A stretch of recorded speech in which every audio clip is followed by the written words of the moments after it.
Olá, irmãos, graça e paz do Senhor, tudo bem com vocês? Esse daqui é o segundo vídeo da série da doutrina dos batismos. O primeiro vídeo vai estar aí no comentário fixo. E o primeiro vídeo eu só falei que existe pelo menos eu encontrei 3 tipos de batismos na palavra de Deus. Alguns pensam que existe um só batismo por causa de um texto em Efésios 4, outros conseguem ver 4, 5, 6, 7 batismos, mas na palavra de Deus, claramente eu encontro só 3. Se tem mais, eu ainda não vi, eu vou falar só os que eu vi. E aí, esse daqui vai ser o segundo vídeo da série, tá bom? Vamos começar diretamente nos textos. Eu separei aqui textos para falar do batismo nas águas, do batismo de obediência e do batismo com fogo. Batismo nas águas seria o batismo para arrependimento. É o primeiro passo do cristão. Depois vem o batismo de obediência. Após você declarar diante de todos que você acredita no Senhor, que você tem fé, se você estiver num lugar onde se faça batismos, depois vai vir o batismo na obediência, onde você recebe o Espírito Santo. E isso vou te mostrar como o Espírito Santo agia na igreja de Atos dos Apóstolos. Você pode ter experiência diferente. Não sei, não posso ir contra elas, mas eu vou falar como acontecia na igreja de Atos dos Apóstolos e como está escrito. E o terceiro passo é o batismo no fogo. Após você receber o Espírito Santo, obediência ao Pai, você recebe o Espírito de Deus, recebe dons, e aí vem o fogo para te provar. O fogo também é proveniente do Espírito Santo, tá bom? Então vamos lá. Atos 13, do 21 ao 24. Vai estar aparecendo aí na tela. Aqui é a pregação do apóstolo Paulo. A primeira pregação dele registrada em Atos 13, e ele está falando a história de Israel resumidamente, e nesse ponto ele diz: Então eles pediram um rei, e Deus lhe deparou a Saul, filho de Quis, da tribo de Benjamim, e isto pelo espaço de 40 anos. E tendo tirado a este, levantou-lhes o rei Davi, do qual, dando testemunho, disse: Achei Davi, filho de Jessé, homem segundo o meu coração, que fará toda a minha vontade. Da descendência deste, conforme a promessa, trouxe Deus a Israel o Salvador, que é Jesus. Agora presta atenção no verso 24 aqui. Havendo João primeiramente pregado a todo o povo de Israel, antes da manifestação dele, batismo de arrependimento. Vê como não é invenção? Leu aí? Olha de novo, de vermelho. Batismo de arrependimento.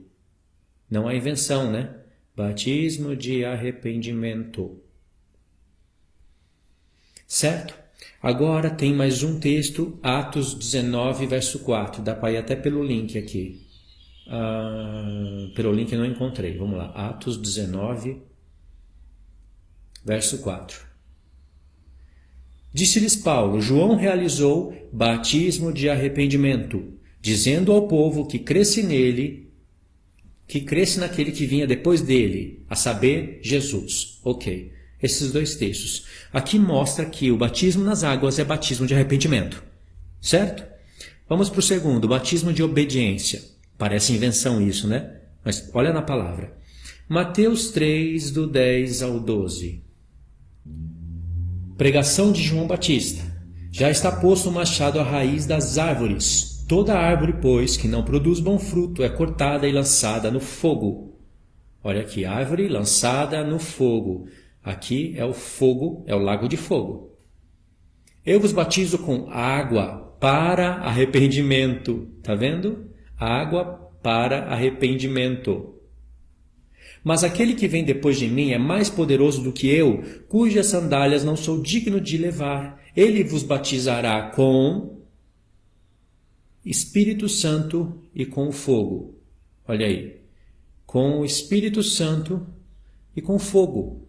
Lê o verso 12. A sua pá ele tem na mão e limpará completamente a sua eira. Recolherá o seu trigo no celeiro, mas queimará a palha em fogo inextinguível.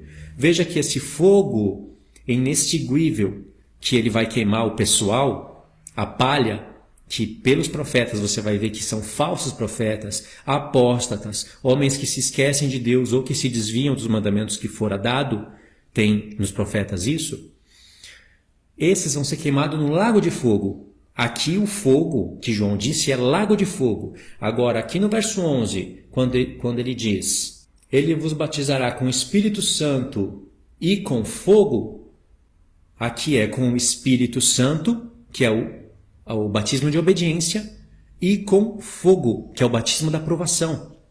São 3, não é? Notei aqui no papel: batismo nas águas, que é o de obediência, o batismo nas águas, que é o de arrependimento, o batismo de obediência, que é onde você recebe o Espírito Santo e recebe dons, e depois o batismo com fogo, que é a aprovação. Aqui tem os 3 tipos de batismo aqui. João disse: eu batizo com água, mas após mim virá um que é maior do que eu, etc, etc, etc, e ele vos batizará com o Espírito Santo e com fogo. Com o Espírito Santo, porque é quando você obedece a Deus e recebe dons, e depois disso Deus vai provar essa pessoa para ver se ela é fiel nas provações. E às vezes esse fogo vai ser coisa de você ser esbofeteado, esmurrado, apedrejado, preso, que acontecia com os apóstolos.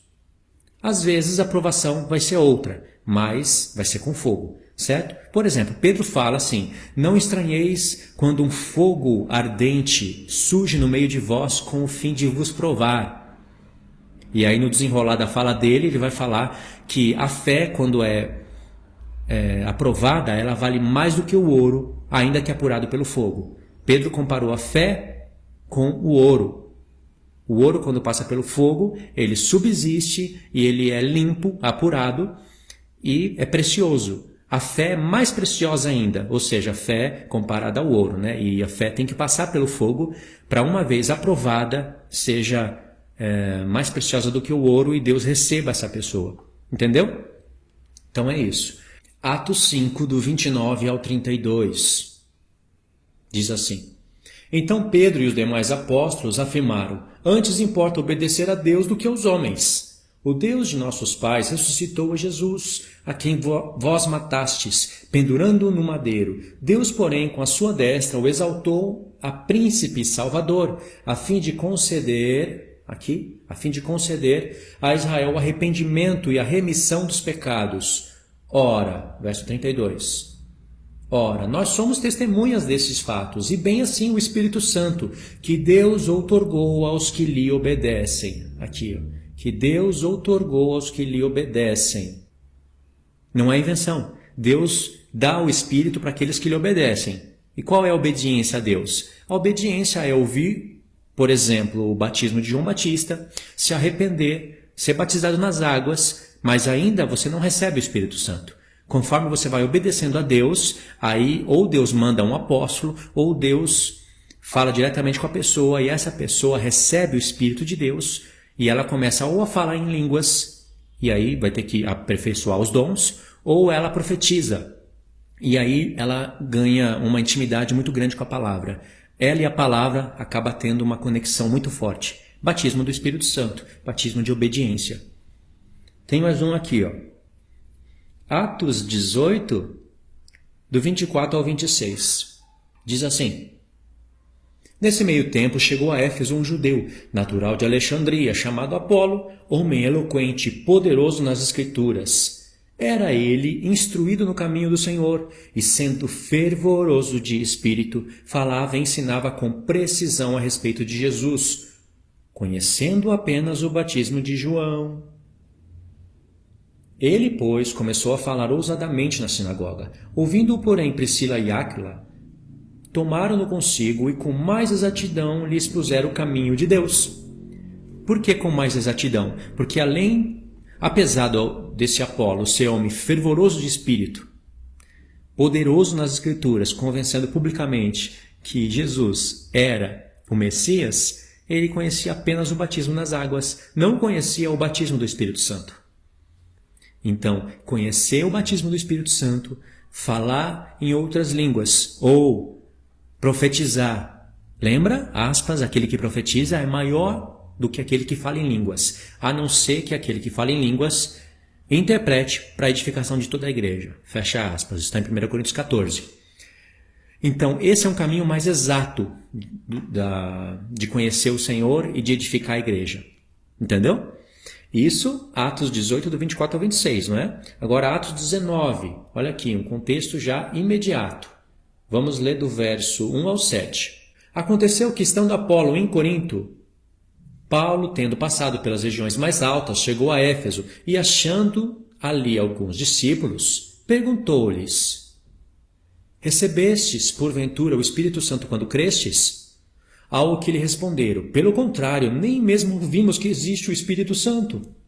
Verso 3. Então Paulo perguntou: Em que, pois, fostes batizados? Responderam: No batismo de João. Disse-lhes Paulo: João realizou batismo de arrependimento. De novo aparece essa expressão, né? É aquele verso que a gente leu, Atos 19, verso 4. Dizendo ao povo que cresce naquele que vinha depois dele, a saber, Jesus. Eles, tendo ouvido isto, foram batizados em nome do Senhor Jesus. Impondo-lhes Paulo as mãos, veio sobre eles o Espírito Santo, e tanto falavam em línguas como profetizavam. Está aqui. Pelo menos 2 evidências de batismo do Espírito Santo. Eram ao todo uns 12 homens. Justamente 12, né? Uns 12 homens. Pode ser que seja 11, pode ser que seja 13, mas quis dizer que são 12. E vê, ou falavam em línguas, ou profetizavam. Ou falavam em línguas e profetizavam. O profetizar aqui não significa só sair falando assim, diz o Senhor. Não. Significa profetizar a palavra de Deus. Isso daqui, quando você lê, dá a sensação que foi algo que aconteceu na mesma hora, né? O apóstolo Paulo impôs a mão e aconteceu na hora. Pode ser que sim, mas pode ser também que isso foi ocorrendo depois. Eles foram profetizando, eles foram falando em línguas e profetizando. Às vezes pode ser que não aconteceu na hora. Aqui não disse se foi na hora ou se foi depois, mas pela experiência que nós podemos ver, às vezes não acontece na hora, acontece depois. Mas isso é imposição de mãos, batismos. Imposição de mãos, batismos, no plural. Daí que nós vamos chegar em um texto importante, de Efésios 4 e Hebreus 6, que parece ser contradição. Então vimos já esses 3, né? Agora vamos para o terceiro, que é o batismo no fogo, que é a provação. Aqui a gente pode ir Lucas 12, do 49 ao 53. Eu vim para lançar fogo sobre a terra, e bem quisera que já estivesse a arder. Tenho, porém, um batismo com o qual hei de ser batizado, e quanto me angustio até que o mesmo se realize. Supondes que vim para trazer paz à terra? Não, eu vou-lo afirmo, antes divisão. Porque daqui em diante estarão 5 divididos numa casa, 3 contra 2 e 2 contra 3. Estarão divididos, pai contra filho, filho contra pai, mãe contra filha, filha contra mãe, sogra contra nora e nora contra sogra. O Jesus está tirando isso daqui de Miqueias 7. E lá em Miqueias 7 tem mais coisas ainda. Eu sei. Pode ver, se clicasse aqui nessa cruzinha, tá vendo ela aqui? Olha ali, ó, Miqueias capítulo 7. Ó, isso eu já sabia. O Senhor Jesus está tirando isso daqui dos profetas. E é estranho, né? Parece que João Batista, ele veio no espírito de Elias para unir o coração dos pais aos filhos, e Jesus veio para dividir. Parece que eles estão contra um ministério do outro, 2 primos, né? Pelejando um contra o outro. Claro que não. Aqui o Senhor Jesus está falando de uma outra realidade que acontece na família. A vontade do Senhor é que a família se una. É que a família, todos aceitem os mandamentos de Deus e obedeçam a Ele. Mas o Senhor Jesus sabe que muitas vezes vai acontecer que uma família vai entrar em divisão por causa do nome dele. Uns querem servir outros deuses, outros querem servir outras religiões, outros querem servir outras coisas, espiritismo, catolicismo romano, sabe, adoração a Maria e um monte de coisas, um monte de outras coisas que eu não citei, e por isso na família vai ter divisão. Um vai estar dividido contra o outro. Só que o contexto aqui é contexto de marca da besta. É contexto final. Isso eu sei lá porque está em Miqueias 7. É contexto onde vai ter marca da besta, onde uns vão entregar os outros, vão ser obrigados a entregar, porque o sistema vai estar apertando as pessoas. Enfim, esse é o contexto do texto, entendeu? E aí vai ser provado, essas pessoas lá no futuro, no nosso futuro, em breve, essas pessoas todas vão ser provadas com fogo. Quem entregar o seu irmão, com certeza vai ser marcado, vai estar marcado pela besta. porque está entregando os seus familiares à morte. Quem não entregar vai custar a própria vida, entendeu? E aí vai ter provação de fogo para ver quem é do Senhor e quem é da besta. E Jesus fala, eu tenho um batismo com o qual eu vou ser batizado e como eu me angustio até que ele se cumpra. E esse batismo era o batismo na cruz. Ali foi a provação do Senhor Jesus. E o Senhor Jesus disse, se alguém quiser vir após mim, a cada dia, não é um dia sim, um dia não, um dia no mês, um dia numa semana, a cada dia, negue-se a si mesmo, tome a sua cruz e siga-me, porque você vai precisar simbolicamente do madeiro, para você no madeiro expor o que é maldito, porque o madeiro serve para pôr e pendurar o que é maldito. No madeiro você vai expor o que é maldito. E, vamos dizer, você vai crucificar o mundo no madeiro. E isso vai custar luta contra a sua carne. Você vai ter que aborrecer sua própria vida todos os dias. Isso é batismo com fogo, irmãos. E às vezes eles vêm na nossa vida, por exemplo, no contexto de Miqueias 7. Entendeu? Não entendeu? Lê Miqueias 7, o contexto todo. Lê o livro todo, são 7 capítulos. Mas no 7 você vai ver ali um contexto final. O outro está em Marcos 10, do 33 ao 44. Eis que subimos para Jerusalém, e o Filho do Homem será entregue aos principais sacerdotes e aos escribas. Condená-lo-ão à morte e o entregarão aos gentios. Hão de escarnecê-lo, cuspir nele, açoitá-lo e matá-lo, mas depois de 3 dias ressuscitará. Então se aproximaram dele Tiago e João, filhos de Zebedeu, dizendo-lhe, Mestre, queremos que nos conceda o que vamos te pedir. Verso 36. E lhes perguntou, que quereis que vos faça? Responderam-lhe, permita-nos que, na tua glória, nos assentemos um à tua direita e outro à tua esquerda. Mas Jesus lhe disse, não sabeis o que pedis, pois podeis vós beber o cálice que eu bebo e receber o batismo com que eu sou batizado? Disseram-lhe, podemos. Tornou-lhe Jesus, bebereis o cálice que eu bebo e recebereis o batismo com que eu sou batizado. Quanto, porém, ao sentar-se à minha direita ou à minha esquerda, não me compete concedê-lo, porque é para aqueles a quem está preparado. Ouvindo isto, indignaram-se os 10 contra Tiago e João. Vê, Jesus disse que o batismo que ele vai receber e o cálice que ele vai beber, que é batismo de morte, batismo de perseguição, até o fim, eles vão ter isso daí. É o batismo de fogo. Todos eles foram batizados na água. Primeiramente. Depois, batismo de obediência, receber o Espírito Santo. Como Pedro disse, Deus dá o Espírito àqueles que lhe obedecem. E aqui é o batismo final, onde eles vão ser passados pelo fogo. Jesus já disse para eles, matarão a uns, prenderão a outros, vocês serão odiados por todos por causa do meu nome. E isso vai acontecer com todos nós no futuro. Entendeu? Aqui finalizou o vídeo, expliquei biblicamente que existe 3 tipos de batismo, a sequência deles, e eu acho que ficou claro, né, irmãos? Vou finalizar o vídeo aqui, queria que vocês deixassem as perguntas para eu poder ler no comentário fixo. Vamos para o terceiro vídeo, né? No terceiro vídeo eu vou mostrar outra parte do batismo, tá bom? Fiquem todos na paz do Senhor Jesus, Deus abençoe a todos.